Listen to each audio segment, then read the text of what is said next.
Septiembre, mes de la patria, compañeros. Más allá de toda rutina, de toda demagogia, de todo nacionalismo balín, a soberanía. Y sí, saquen su banderita mexicana y pasémosla, movamos el pinche cotarro, digámosle al imperialismo norteamericano desatado del tarado de Donald Trump y sus babosos perseguidores, calumniadores, mentirosos, economistas de calcetín que están intentando sojuzgar, ponernos de rodillas, económicamente doblarnos, que no pasarán, no pasarán. Solidaridad más plena con todos aquellos agredidos por el imperio. Eso de entrada. Y esto es un programa de televisión, no es el meeting de 5 desde aquí te brinco que hacemos todos los martes. No, es un programa de televisión que habla de libros, pero, tararán, y se llama Leer, una verdadera y única hora inesperada.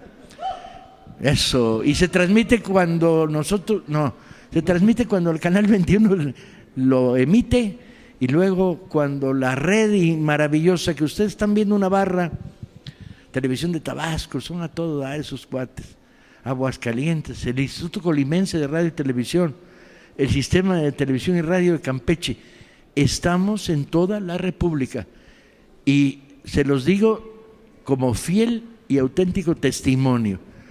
En los últimos 12 días he estado en 4 capitales provinciales, entre comillas, lo de la provincia hasta me molesta usar la palabra provincia, en un país dominado por la chilangocracia y el trepadero de la pirámide del DF, todo es patria, igual de grande, igual de interesante, igual de apasionante. Y entonces he estado en cuatro capitales. 4 no riman con nada, no, 5 desde aquí te brinco, pero 4 sí. No, ahí muere. No se puede decir porque está al aire, no se puede decir. Al aire no exageremos nuestro derecho ganado penosamente a usar malas palabras en estos programas, porque no existen malas palabras, solo existen palabras exactas y precisas. Y conversando con un adolescente en alguna de estas 4 capitales de los estados de este país, a saber, Mérida, Oaxaca, Tlaxcala y La Paz. Me decían, yo los vi y nos vieron gracias a esta red de retransmisiones que incluye Canal 11, Canal 22, Canal 14 y multitud de estructuras regionales. Comuníquense, pidan, no crean que les vamos a hacer caso, haremos lo que hizo Santa Claus con los niños pobres, que es cuando llegaron, le dijeron, Santa, Santa, y él dijo, ja, ja, ja, ja, ja. O sea, no siempre cumplimos, pero cuando prometemos no fallamos. Si hay algún lugar de la República donde no hay club de lectura o salas de lectura, comuníquense al Fondo de Cultura y trataremos de llevar el impulso.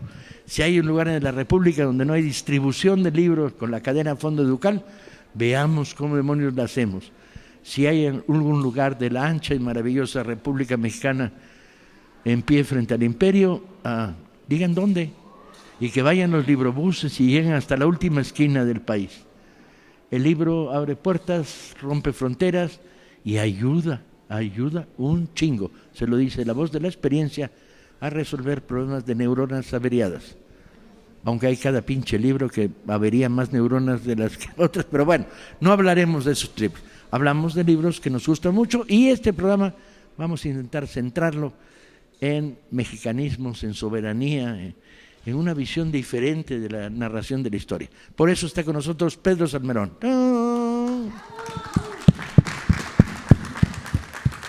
Que después del tremendo éxito que tuvo con la batalla de Tenochtitlan, que lleva ya no sé cuántas ediciones, pero circula como y está provocando polémicas en todos lados. Estuve en Tlaxcala y te adoran los tlaxcaltecas, güey. Te quieren mucho por reivindicador de la tercera posición, ni la gachupínica ni la aztecosa, sino la tlaxcalteca. Que dije, no es cierto, no es así del todo. Dijeron, sí es, bueno, pues órale, hagan su propia lectura de Pedro Salmerón y llegarán a las conclusiones que quieran. Después de eso, produjo un libro que para nosotros es muy importante y no le hemos dedicado el suficiente impulso, que es 10 batallas. ¿Por qué escogiste 10 batallas para contar la historia de México? No en términos de historia tradicional de primero Juárez, luego Juárez Pastorcito, luego no. 10 batallas. Elegiste la guerra como escenario. ¿Por qué? La guerra, que está desde que el ser humano es civilizado en nuestra escena, o sea, no tiene que ver, como creen algunos, con la naturaleza humana, porque no hay tal cosa como naturaleza humana, pero sí con la civilización humana. La guerra es una cosa brutal, despiadada y devastadora, pero en la que también, además de que aparecen en ella los peores elementos del ser humano, la crueldad, la vileza, la violencia, la sevicia, las violaciones masivas, el saqueo, paradójicamente también aparecen en ella los aspectos más notables, más generosos del ser humano: la entrega, el sacrificio por otros, el entregarlo todo, incluida la vida, por una idea, por los demás. Y es en ese sentido enormemente paradójica, porque además está presente como tal. Y la batalla es el momento de la guerra en el cual se enfrentan los sujetos principales, y es como un teatro. Tiene tiempo y espacio definidos, y puedes contar un momento que puede ser una tarde, pueden ser 2 semanas, en el cual se resuelven las cosas. Toda la potencia económica, social, que se concentran en la guerra, de pronto se encuentra en un momento de chispa y cambian las cosas. Elegimos, Raúl González Lezama, mi coautor, y yo, estas 10 batallas porque cambiaron el momento de México, pero también cambiaron en muchos aspectos al mundo entero. Y contamos entonces, primero, por qué se dio esa batalla. Tratamos de contar cómo se cuentan las historias militares que fuera de México tienen mucho éxito: el armamento, los ejércitos, por qué pelea la gente, por qué no pelea, quién manda, qué formación tiene el que manda, y luego los hechos de la manera menos técnica posible, es decir, para que cualquiera pueda entender lo que está ocurriendo, y luego qué significó, cómo es que ese evento, que duró un día o 2 días o una semana, cambió a México y en varios momentos también al mundo. Esto es lo que hicimos en estas 10 batallas. Que Pedro es de los mejores historiadores que tenemos en este país, sin ninguna duda. Tiene una beta que es muy importante, tiene una especie de olfato de qué contar y cómo contarlo.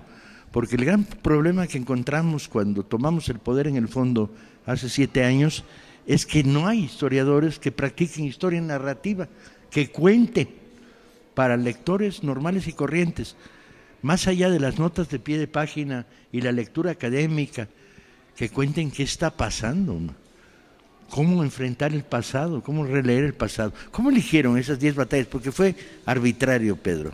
No fue arbitrario. Sí.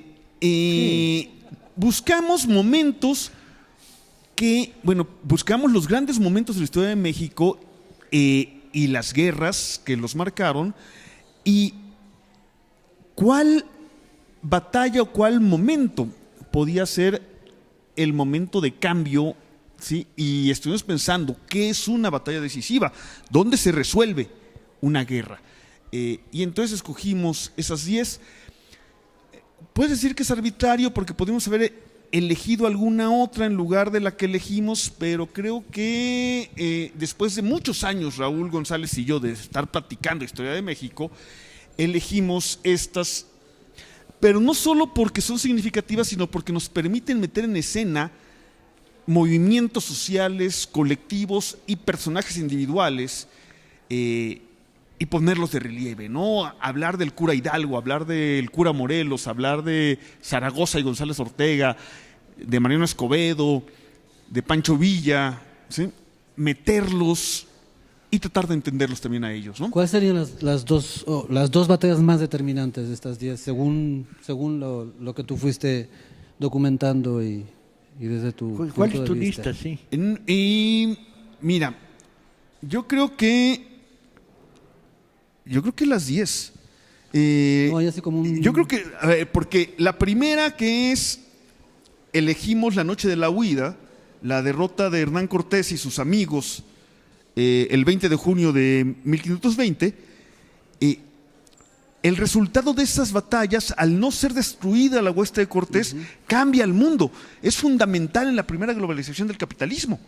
Si Cortés hubiera sido derrotado, que era lo más viable, el mundo no sería el mundo que es hoy. Y Entonces, es cierto que no es derrotado por los códigos que regían en la forma de guerrear de los aztecas. no, ¿Esto es eso así? eso lo puedes entender si hubiéramos platicado la batalla de Otumba, y no estoy tan seguro. En esta batalla se salvan de milagro. De milagro. De milagro. Lo lógico es que los hubieran acabado. Y algún día escribiría alguna novela sobre qué hubiera pasado si se acaba Cortés o si no los reciben en Tlaxcala. Cuando Cortés y sus amigos van dando toda la vuelta al lago, en Tlaxcala se da un gran debate provocado por Cuitláhuac, que Cuitláhuac envía mensajeros a Tlaxcala para decirles: oigan, esta gente es totalmente ajena a nosotros, ¿por qué se alían con ellos? Denle la espalda, les ofrecemos una nueva forma de organización política donde Tlaxcala forme parte central de la nueva alianza.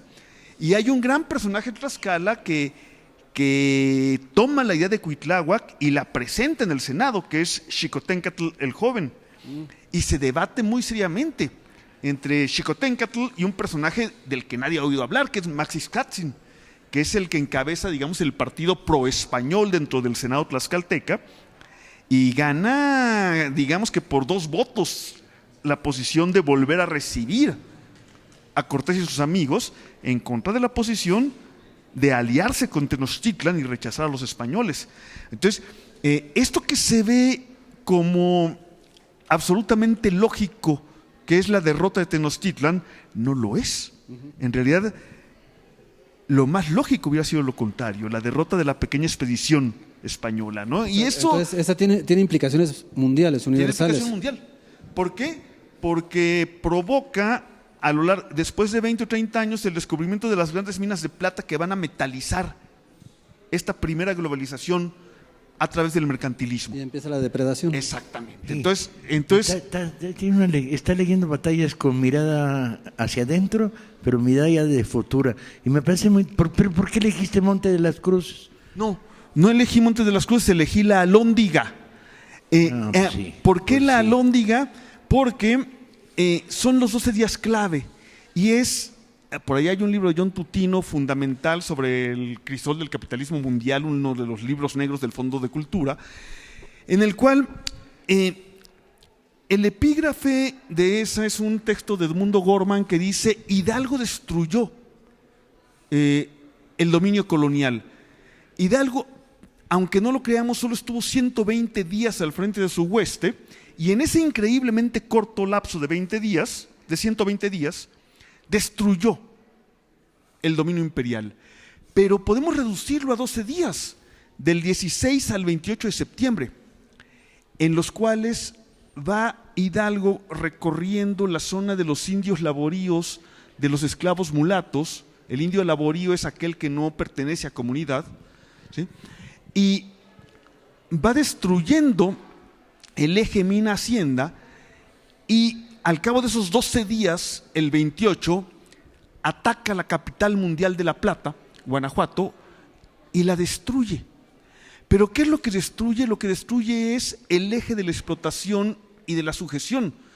La gente que pasó por ese lugar que aparentemente destruyó Hidalgo 30 años después, encontró un lugar de rancheros independientes y razonablemente felices, y no un lugar de esclavos. Y eso es lo que destruye Hidalgo. Y la batalla, finalmente, que es la de la Alhóndiga de Granaditas, la toma de Guanajuato, es una batalla que se resuelve con el arma aparentemente más primitiva posible, que son las piedras. La piedra. A pedradas. Y explicamos por qué a pedradas, cómo a pedradas. Contra rifles. Y qué fue ese evento de la toma de la Alhóndiga de Granaditas, y quiénes participan, el pueblo llano de Guanajuato, y qué es lo que pasa en esos 12 días por el Bajío. 12 de los 120 días, la 10ª parte de este increíblemente corto espacio de tiempo, destruyen para siempre el poder colonial español y la opresión española en México. ¿Y por qué Calpulapan y no Guadalajara? De las grandes batallas de la Reforma. Porque O Calpulalpan, Veracruz, porque, el sitio de Veracruz apasionante. porque Calpulalpan es la que termina y es quizá de todas las batallas de la Guerra de Reforma la única batalla campal con reglas de batalla campal. Veracruz es un sitio que nunca se resuelve, en el que Miramón nunca ataca la fortificación de la ciudad, pretende sitiarlo, no puede, pelea con los tiempos porque solo puede acercarse en el invierno antes de que llegue la temporada de paludismo y fiebre amarilla, se retira, nunca puede bloquearlo por mar, entonces no hay batalla tal cual. Y las otras batallas son menores. Calpulalpan sí es una batalla donde los liberales que manda Jesús González Ortega, Leandro Valle, Ignacio Zaragoza, contra los conservadores de Miramón, se establecen según las reglas del arte militar en un terreno semiondulado, ¿sí? Y pelean de acuerdo con las reglas del arte militar de la época y termina la batalla con la derrota total de uno de los dos ejércitos. Entonces juega como batalla, como este evento que definimos al principio, porque le explicamos todos estos conceptos, los explicamos al principio del libro. Juega este momento en el que en un espacio, en un teatro con tiempo y lugar determinado, ocurren las cosas. Y eso es lo que hace la batalla. Es como si fuera un teatro. ¿Y por qué? No, es que me peleaba yo con Pedro cuando le dije, ¿qué 10 batallas? Dijo, estas 10. Dije, no, esta sí, no me hizo ningún caso, lo cual me parece fundamental. Los autores tienen que tener un grado grande de autonomía a la hora de tomar las decisiones, porque son los que van a ser responsables del libro que tienen enfrente. Y la definición entre Zacatecas o Torreón, que no te costó mucho trabajo. No, porque Torreón es mucho más importante. Torreón empieza el 20 de marzo de 1914 y termina 24 días después, 24 días de combates. Zacatecas es solamente un alarde de fuerza de 6 horas. No, es mucho más bonito Torreón. ¿Ves? Pero, me ganó, pero y tiene Villa. razón, Sí. tiene razón. Oye, Pedro, ¿qué batalla quedó fuera que te hubiera gustado que estuviera ahí porque Mira, consideras por ejemplo, fundamental? la última batalla de la historia de México, que es la de Ocotlán, en 1924, que es la que demuestra una vez más la genialidad, nos guste o no, de Álvaro Obregón. Ujú, sí. Sí. Era un gran estratega. Sí. Nos quedamos, no nos vamos, nos vamos pero volvemos, seguimos con Pedro. Este programa estaba pensado de otra manera, pero no, los programas son como los hijos, hacen lo que les da la gana. Nos vemos al ratito.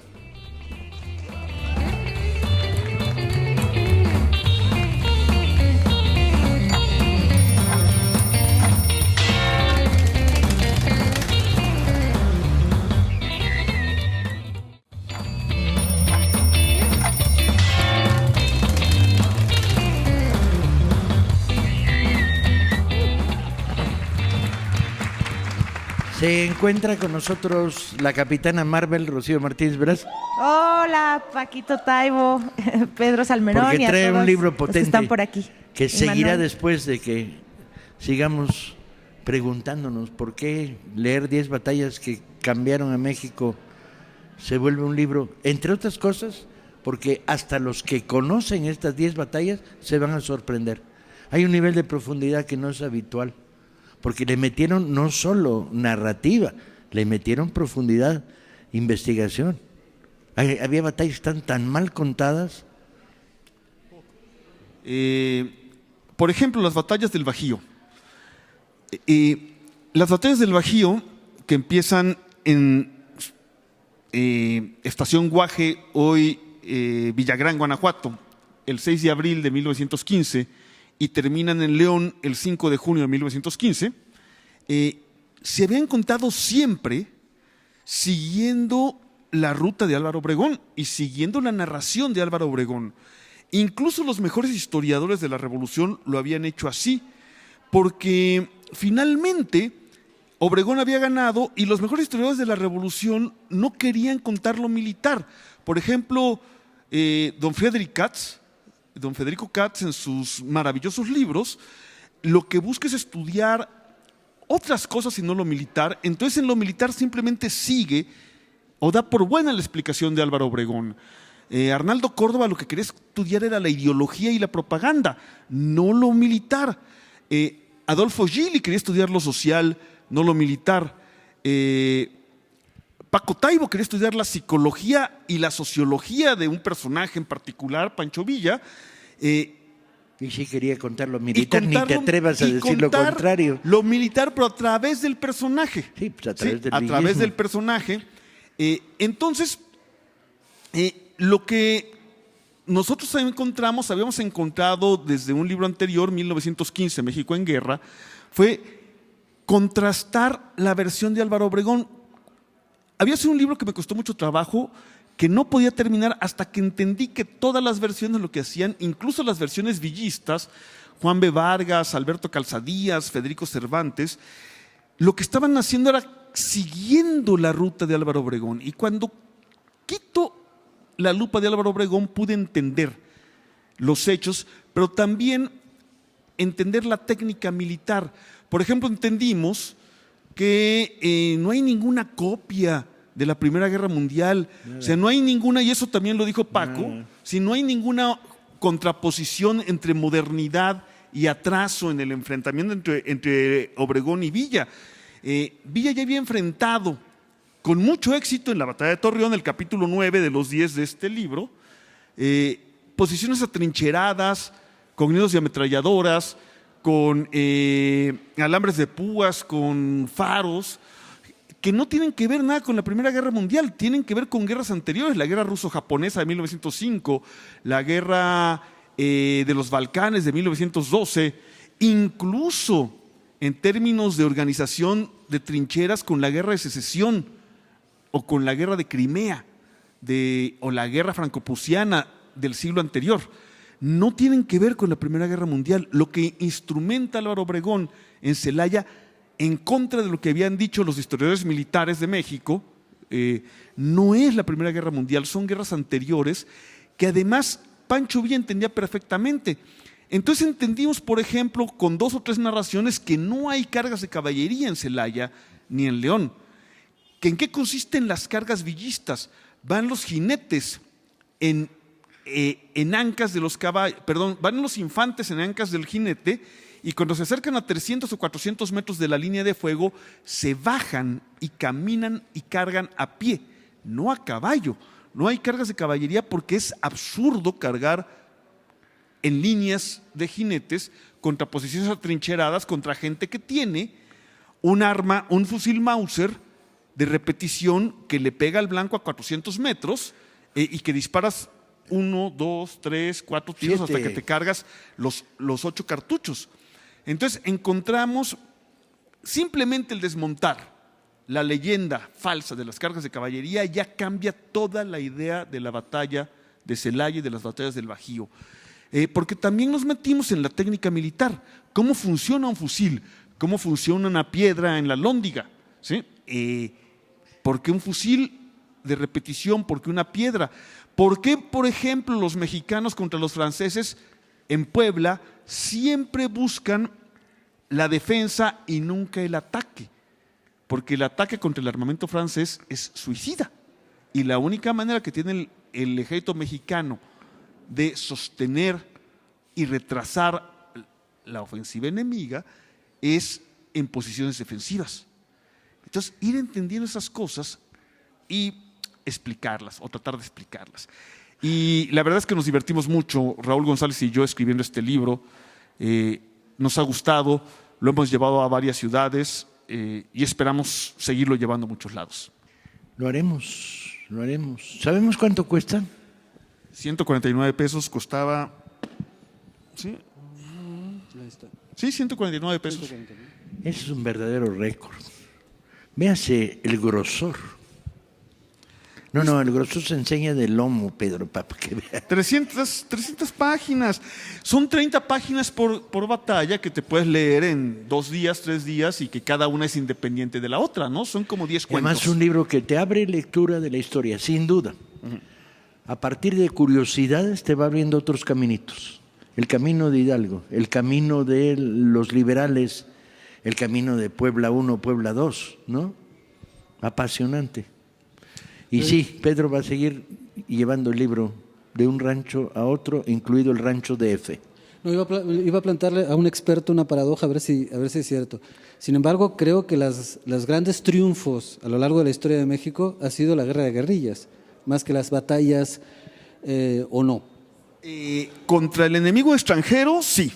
Y en el largo plazo. Contra un imperio como el Imperio Francés, el triunfo fue, y eso está contado también en el capítulo que termina en Querétaro, en la toma de Querétaro y el fusilamiento de Maximiliano, Miramón y Mejía. Sí, claro. O sea, la guerrilla es lo que derrota a un imperio y a un ejército en el mejor mediano armado, plazo. ¿sí? La guerrilla necesita tiempo y necesita el desgaste. Y cuando en el 46-47 la respuesta mexicana a la invasión norteamericana no produce la guerrilla, ahí perdimos. Sí, pero no la produce porque los norteamericanos no pensaban ocupar todo el país, solamente la Ciudad de México, para obligar a México a entregar un territorio que ya se había perdido, que eran Texas y Nuevo México, que además, esa es otra historia. Eso nos introduce en un nuevo debate, el de El qué de tan los culeros, comanches qué y tan los culeros zapates. eran los generales santanistas. Debate que algún día Pedro y yo prometemos ofrecerles en público. Otro día. Sí. Otro día. Bien, Rocío está aquí porque traemos un libro muy interesante. Aquí Gracias, Paco. Oye, me da mucho gusto estar aquí con ustedes en Leer una hora inesperada para hablar de este libro que ya les había contado cuando vine a hablar del homenaje a Eduardo Galeano de los 10 años después. Esta es la historia incompleta de México. Es una selección de todos los textos que Eduardo Galeano dedicó a nuestro país, que además, para nuestra sorpresa, pues son muchísimo su mirada de México, desde México antes de la conquista, México en la independencia, la revolución, el siglo XX, y uno de sus últimos textos que dedicó en la jornada fue a los desaparecidos, los 43 de Ayotzinapa, fue de las últimas cosas que escribió. Y al final del libro dejamos un capítulo que se llama Contra el Olvido, donde son estampas que hizo Galeano sobre artistas mexicanos, escritoras, escritores, que se llama pues Contra el Olvido, ¿no? Y son estampas preciosas, ¿no? Está Sor Juana, está Frida, está Diego Rivera, Siqueiros, Orozco, Posadas, pero también está Cantinflas, Buñuel, ¿no? Tina Modotti. Y la verdad es que es muy bonito ver cómo Galeano expresaba tantísimo amor por México. Es muy hermoso ver pasajes completos de la historia de nuestro país, esta historia incompleta, desde la mirada de este uruguayo que se sentía también mexicano, porque este país le abrió las puertas, ¿no? Él salió por exilio, ¿no? de Uruguay, por cuestiones políticas. Y entonces, pues la verdad, es un lujazo. Además tiene prólogo aquí de Paco Taibo, 2, y las ilustraciones de Rapé. Entonces contra pueden ver mi aquí, voluntad, contra el su prólogo, voluntad, pero pues ni modo, así Traté fue. de resistirme diciendo, es muy difícil escribir un prólogo sobre un personaje que yo estimo tanto como narrador, porque lo que pasa es que cuando abres este libro te vas a encontrar al mejor Galeano, el más inteligente, el más agudo, el más duro, el más rápido para percibir. Tiene esa visión que muchos periodistas narradores han logrado conjurar a nivel planetario, que es la visión de hacer sociología instantánea. De repente ve a través de una ventana que pasa un hombre en un burro y la chispa instantánea. ¿De dónde viene? ¿A dónde va? ¿Por qué el burro tiene pelaje? ¿Es el de Platero? No, no es el de Platero. ¿Es el de Juárez? ¿Juárez? ¿Cuál burro? Esta habilidad de Galeano para hacer viñetas, es un libro construido con viñetas. Siempre. Cientos de viñetas. Cientos hay de aquí viñetas que que van escribió sobre haciendo México. Y te sorprende lo que decía Rocío, sin ninguna duda. Por un lado, el impacto de lo que le gustaba a México, lo que le interesaba a México y cómo integraba a México a una visión de toda América Latina. Y es curioso, era el libro que nos faltaba de Galeano. porque Galeano nunca lo escribió, o Y a la vez dicho sí, de otra ¿no? manera, Galeano lo escribió. Siempre estaba México en sus libros, en su pluma, en su mirada. Aquí les escogí, si me permiten, algunos pasajes. Este me gusta mucho a mí, se llama Juana. Dice, como Teresa de Ávila, Juana Inés de la Cruz se hizo monja para evitar la jaula del matrimonio. Pero también en el convento su talento ofendía. ¿Tenía cerebro de hombre esa cabeza de mujer? ¿Por qué escribía con letra de hombre? ¿Para qué quería pensar si guisaba tan bien? Y ella, burlona, respondía, ¿qué podemos saber las mujeres sino filosofías de cocina? Como Teresa, Juana escribía, aunque ya el sacerdote Gaspar de Astete había advertido que a la doncella cristiana no le es necesario saber escribir y le puede ser dañoso. Como Teresa, Juana no solo escribía, sino que para más escándalo, escribía indudablemente bien. En siglos diferentes y en diferentes orillas de la misma mar, Juana, la mexicana, y Teresa, la española, defendían por hablado y por escrito a la depreciada mitad del mundo. Como Teresa, Juana fue amenazada por la Inquisición y la Iglesia, su Iglesia, la persiguió por cantar a lo humano, tanto o más que a lo divino, y por obedecer poco y preguntar demasiado. Con sangre y no con tinta, Juana firmó su arrepentimiento y juró por siempre silencio y muda murió. Bien, bravo, Galeano. Hay algo Mucha que tiene pieza. Galeano. ¿Cuántos segundos me quedan? ¿10 segundos? Nada más quiero decir que Galeano es uno de los pocos escritores en el mundo que escribe desde la ternura. Me parece eso Es entrañable. maravilloso. Es que se van a encontrar eso, se van a ¿Y identificar, metiste van a el tener fútbol? empatía. Le encanta el fútbol también aquí, hay de textos del Mundial del 86, ¿no? En ese Contra el Olvido, que es el final. Y se van a encontrar cosas entrañables, ¿no? Esa cosa tierna, esa cosa hermosa, esa cosa muy amorosa con la que miró a nuestro país, ¿no? No nos viene de más en nuestras lecturas tener una oleada de pan-latinoamericanismo, para llamarlo de alguna manera, en tiempos como los que estamos viviendo. Y Galeano es la esencia de esto. Y el prólogo no es muy bueno, brínquenselo. No es El bronca. prólogo sí está muy bueno. Bueno, y además, ¿saben qué? Como decimos luego en Pasión por la Lectura, regálenselo a quien quieran mucho, a quien les caiga muy bien también, ahora que es mes patrio. Volveremos en unos minutos.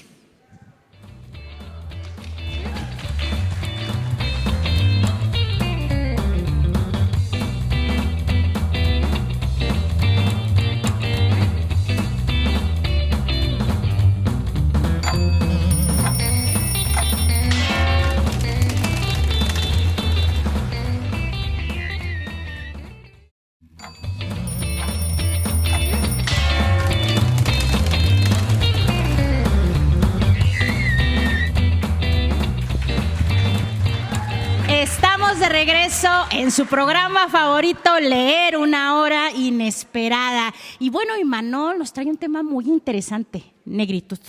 Sí, sí, como precisamente estamos transmitiendo este programa el 16 de septiembre y estamos celebrando la independencia de México, pero más allá de la independencia de México estamos celebrando la construcción de un proyecto de nación y la construcción de una identidad, que es fundamental. Y por desgracia, hay que decirlo, la famosa tercera raíz, la negritud, en esta construcción de identidad quedó fuera.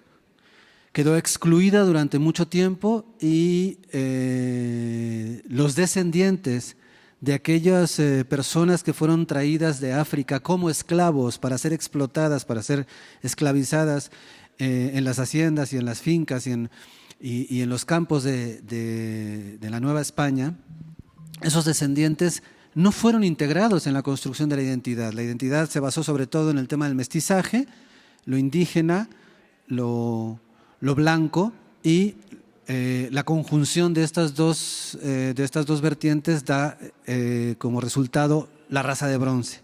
Es un poco, en resumen, es un poco cómo se va construyendo esta idea de lo mexicano, ¿no? Afortunadamente que el tema de la tercera raíz, de lo afromexicano, ha sido reconocido en los últimos años, abiertamente reconocido, pero hay una serie de eventos en la historia de México que nos obliga a repensar la idea de los esclavos en la Nueva España y el papel que juegan en la independencia de México. Voy a empezar reseñando y recomendando un libro muy, muy interesante sobre Vicente Guerrero, El carácter, de José Mancisidor. ¿Por qué es importante este libro? Porque recupera una figura que probablemente dentro del panorama de los grandes héroes que nos dieron patria sea la figura menos reconocida y la figura más castigada en términos de historia. Cuando muere Morelos, el proyecto de independencia entra en peligro, realmente en peligro. Estuvo a punto de fracasar la independencia que inicia Hidalgo. Al morir Morelos, las diferentes facciones que componían la insurgencia se pelean, empiezan a pelear entre ellos, hay enfrentamientos, hay desacuerdos y el ejército realista comienza a recuperar incluso plazas, ciudades, espacios que había perdido ya en más de la insurgencia. Y es este hombre, Vicente Guerrero, quien va a través de la guerra de guerrillas, quien va a organizar y a unificar por ser un militar enormemente respetado, el que va a unificar todas estas facciones y de alguna manera, gracias a él, en gran medida, no es el único, pero sí es muy importante, gracias a Vicente Guerrero, se consuma la independencia. Pero después viene un periodo bastante oscuro, que se consuma la independencia, pero un español, bueno, no era español, era un criollo nacido en México, pero que había peleado por la corona española y por Fernando VII, Iturbide inicia un periodo bastante oscuro que es el del imperio, y otra vez aparece la figura de Vicente Guerrero para entender. Vicente Guerrero era un liberal, Vicente Guerrero era un hombre que abraza las causas más populares, y es gracias a Vicente Guerrero que este imperio bastante funesto de Iturbide va a caer en gran medida, y en su corto periodo como presidente de México, y aquí viene lo importante, Vicente Guerrero logra concretar en términos reales y prácticos, a través de un decreto, la abolición de la esclavitud en México. Y México se convierte en uno de los primeros países en América en abolir, después de Haití, en abolir la esclavitud. Gracias a Vicente Guerrero. Vicente Guerrero era descendiente de mulatos. Tenía una parte que era mulata. Vicente Guerrero pertenecía a esta tercera raíz que después se va a negar. Vicente Guerrero va a ser blanqueado muchas veces en sus retratos, pero tenía sangre de hombres y mujeres que habían sido esclavizados y traídos desde África para ser explotados y para que trabajaran en los campos y en las minas de la Nueva España. Y esto es importante para entender lo que significa Vicente Guerrero. En esos pocos meses que gobierna México incipiente, Hidalgo abole la esclavitud, pero en términos simbólicos, nunca llega a concretar esto. Después de 10 años, un poco más, es Vicente Guerrero quien lo convierte en un decreto y en una ley, y la esclavitud en México desaparece. Y esto me lleva a conectarlo con otra historia muy interesante. Hay 200 años de diferencia entre uno y otro personaje. Uno es Vicente Guerrero, el otro es Yanga. También tenemos la historia de Yanga en la colección popular, escrita por Carlos Imaz Gispert. Esta es una novela, Vicente Guerrero, el carácter, es una biografía, esto es una novela. ¿Cómo están conectados estos dos personajes? Yanga va a ser declarado el primer libertador en América gracias a las investigaciones que hace en 1870 el nieto de Vicente Guerrero, Vicente Riva Palacios. Vicente Riva Palacios investiga en los archivos de la Santa Inquisición y descubre a este personaje fascinante de la historia de la Nueva España. Nos tenemos que ir 200 años atrás de la independencia de México, tenemos que irnos a principios del siglo XVII, y encontramos a este hombre traído como esclavo desde la región del Congo, perteneciente al pueblo bantú.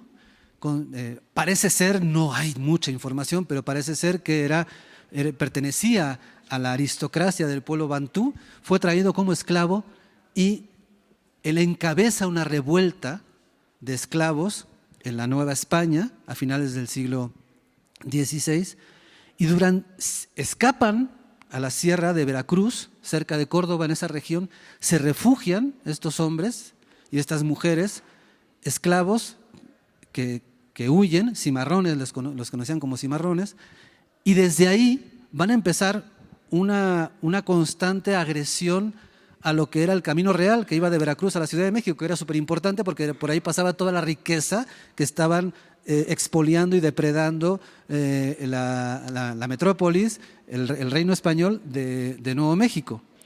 Estos hombres y mujeres que se agrupan y que luchan por su libertad, durante 3 décadas van a estar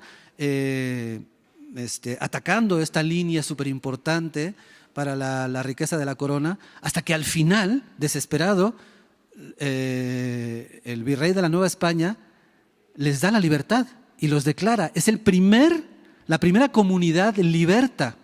Estamos hablando de 1630. La primera, en toda América, la primera comunidad que va a obtener la libertad, ¿no? Y va a establecerse como San Lorenzo de los Negros, así se llama. Posteriormente, ese pueblo que está ahí en Veracruz va a adquirir el nombre de Yanga, que es el líder, que es quien va a provocar esto. Esta conexión la establezco para entender la importancia de esta tercera raíz que durante siglos en la construcción de la identidad mexicana fue negada, ¿no? Y que afortunadamente poco a poco se está recuperando y ya forma parte. De hecho, ya en las encuestas del INEGI ya se pregunta, ¿no? Ya está esta opción para identificarte, ¿no? Los descendientes. Pero es súper reciente, ¿no? Súper reciente. Como de ayer. Sí. Yo no sabía que Vicente Guerrero era negro, me enteré también ayer. Sí. Y Y es que en la escuela nos los presentaban, de hecho, de otro color, literalmente, ¿no? O sea, así es como lo conocimos en las estampitas. Y ¿no? me Que pareció nos- muy Sí. sorprendente, pero muy indignante, que sí, es como negar la historia, ¿no? Y me pareció, eso, indignante, no encuentro otra palabra, porque niegas no solo como cierta raíz histórica, ¿no? También niegas un sujeto político actual. Y no hay forma de escarbarle si no sabes de dónde vienen, ¿no? Incluso como líderes patrios. Claro. Sí, hay que entender que las identidades de cada nación se construyen siempre desde la exclusión.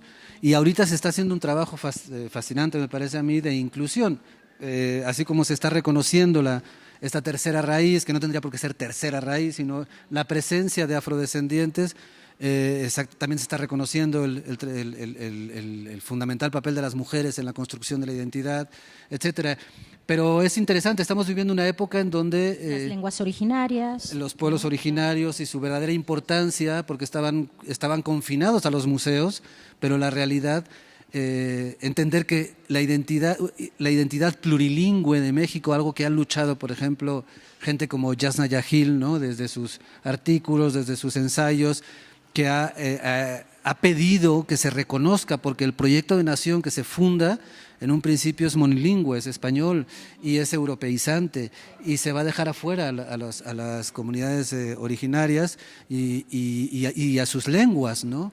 Al grado de que no hace mucho todavía se les llamaba despectivamente dialectos, ¿no? Los pueblos originarios no hablaban un idioma, una lengua constituida gramaticalmente como el español, no era equiparable, eran dialectos, ¿no? Y todavía hay una posición, además de condescendencia, ¿no? A lo que sea, a lo que sea que no sea como lo normativo.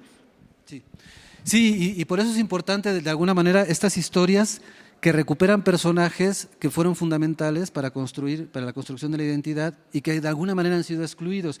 Como han sido excluidos las comunidades migrantes, que fueron importantes, no nos contaron de los coreanos que sufrieron persecución y racismo en Yucatán, no nos han contado de los chinos, que son fundamentales. En el norte, la cultura china es fundamental. ¿Cuál es la comida típica de Mexicali? la comida china. Y la mejor, dicen. Sí. Y la mejor del mundo, ¿no? Mexicali, sí. En Mexicali es la comida china. O sea, si tú vas a Mexicali, Mexicali es México. Y si tú vas a Mexicali, te llevan a un restaurante de comida china. ¿Por qué? Es parte también de la identidad. Y de alguna manera, en el relato oficial se fue excluyendo todas estas identidades que afortunadamente a través de la literatura y a través de la historia van siendo incluidas. Pero creo que tenemos que girar ya rápidamente, cambiar, dejar un poco el tema de la independencia y de la construcción de la nación y nos vamos a otro totalmente diferente. En el extremo. Cuéntanos de los algoritmos, qué miedo. Se llama el libro Érase una vez un algoritmo, es de Martin Erwig y el subtítulo es ¿Cómo las historias explican la computación?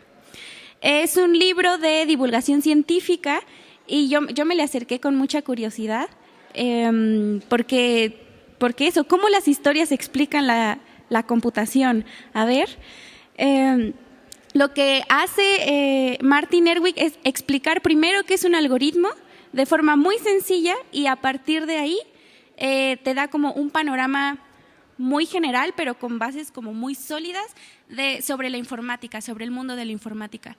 Pero es que no te explica la informática per se, no te explica el mundo de la informática, te explica cómo es que de hecho ya sabes sobre informática, solo no le habías adquirido no le habías adjudicado como los valores necesarios o las palabras exactas, pero ya lo sabes. Y utiliza, como a mi parecer, una forma muy atractiva, muy ingeniosa de darlo a entender. Toma historias muy populares de épocas varias para demostrártelo. Agarra a Hansel y Gretel, Sherlock Holmes, Indiana Jones, Harry Potter, Volver al Futuro. Sí, y son muy populares, muy de cultura pop también.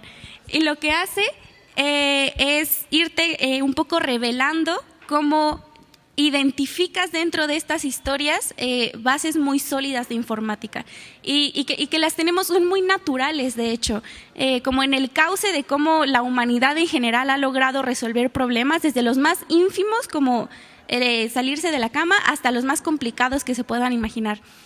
Es muy como revitalizante acercarse a estas historias desde esta otra perspectiva, pero como lo más bello, hay muchas cosas bellas en el libro, pero la cosa más bella que a mí me pareció más como conmovedora es que agarra conceptos, agarra palabras que solemos no usar o solemos usar gratuitamente por no entender el alcance de la palabra o solemos no usarlas, les digo, más por miedo que por respeto, ¿no? Y las agarra y dice como algoritmo, interfaz, cálculo informático y dice, mira qué sorprendentemente, o no, qué ridículamente cotidiano es esto y no te habías dado cuenta. O sea, así, en salirse de la cama, en vestirse y salir de tu casa, ahí en ese hecho, en esa secuencia de hechos, ya hay un algoritmo, hay un cálculo y hay un computador. Solo que no lo sabías, no le habías adjudicado eso. Y es como abrir una caja de Pandora porque te enseña a identificar estos elementos y entonces ya estás viendo estos elementos así en todos lados como maníaca, bueno, al menos yo. Y fue muy, muy revelador, es un texto muy revelador y de paso te cambia la perspectiva de estas historias que utilizas. Y Harry Potter para mí ya no va a volver a ser lo mismo, ni Hansel y Gretel, por supuesto. Te hace sentirte un poquito informático, un poquito en onda con lo geek y es muy bello. Otra vez es Érase una vez un algoritmo de Martin Erwig y no tengo el precio, pero seguramente está allá. 299. Vale mucho la pena, yo digo que vale mucho la pena, es una clase así magistral y el lenguaje es súper accesible, obviamente es para personas que no están tan embebidas en el mundo de la informática, que recién se están iniciando y sales así con muchas revelaciones de vida. Sí. Oigan, yo les quería hablar de un super libro de la antología personal de Ribeiro, pero en 4 minutos no quiero hacerlo, quiero darle más tiempo, pero sí los quiero invitar a al primer festival Internacional del Libro de Aventuras. ¿Y qué es eso? Pues va a ser un gran encuentro en el Centro Nacional de las Artes del 18 al 21 de septiembre. Estamos organizándolo el Fondo de Cultura Económica, la Brigada para Leer en Libertad y por supuesto el CENAR va a ser ahí en las áreas verdes. ¿De qué se trata? Pues de hablar muchísimo de ciencia ficción, de libro de aventuras, de terror. Vamos a tener conversatorios sobre Tolkien, vamos a tener conversatorios sobre Star Wars, incluso vamos a convocarlos y a convocarles a ustedes para que vayan igual disfrazados, caracterizados de estos personajes y por ahí pueden obtener algunas sorpresas. Entonces va a ser una gran fiesta con autores internacionales. Por ejemplo, va a estar nuestro queridísimo Ángel de la Calle presentando su novedad editorial que es espectacular, Tina Modotti. Va a estar también el gran autor del género policíaco, Elmer Mendoza, Juanjo Rodríguez también, que viene porque Culiacán es la ciudad invitada a este gran festival. Entonces es el primer festival, los invitamos a que asistan. También va a estar Pepe Rojo desde Tijuana, viene a visitarnos. Hay muchas editoriales, participantes que llevan obviamente todo el tema del libro de cómic, de manga, así que no se lo pierdan. Vamos a tener teatro también, vamos a tener música para cerrar en esos 4 días. Es un gran evento. Por ahí van a estar ustedes, ¿no? Charlando. Tú vas a charlar sobre los Medici, la trilogía de los Medici. Súper bien. Y Manol va a Igual, estar. vamos a estar también. vamos a estar Juan José Rodríguez, el invitado que viene de Mazatlán. Ena y yo hablando de una trilogía que realmente concentra toda la esencia de un libro de aventuras, ¿no? Tiene todos los aspectos de un libro de aventuras que uno quiere encontrar. Ahí están en la trilogía de los Medici, el 18 vamos a estar ahí, ¿verdad? Exactamente, sí. Así es. Pues entonces le reiteramos la invitación al Centro Nacional de las Artes en las áreas verdes. Va a haber muchísimos stands también, por supuesto, el stand del Fondo de Cultura Económica ofreciendo lo mejor que tenemos en estos géneros, que como saben, con esta administración, pues ya la ciencia ficción, ya la novela gráfica realmente tiene presencia en esta gran editorial. Los esperamos del 18 al 21 en el Centro Nacional de las Artes y también estamos presentes a partir del 18 en la Feria del Libro de Antropología e Historia. Consulten nuestras redes sociales porque también ahí tenemos grandes autores presentando nuestros libros, que es una también muy bonita feria. Sí, así que pues ya nos vamos. Esto fue Leer una Hora Inesperada. Hasta la próxima. Bye.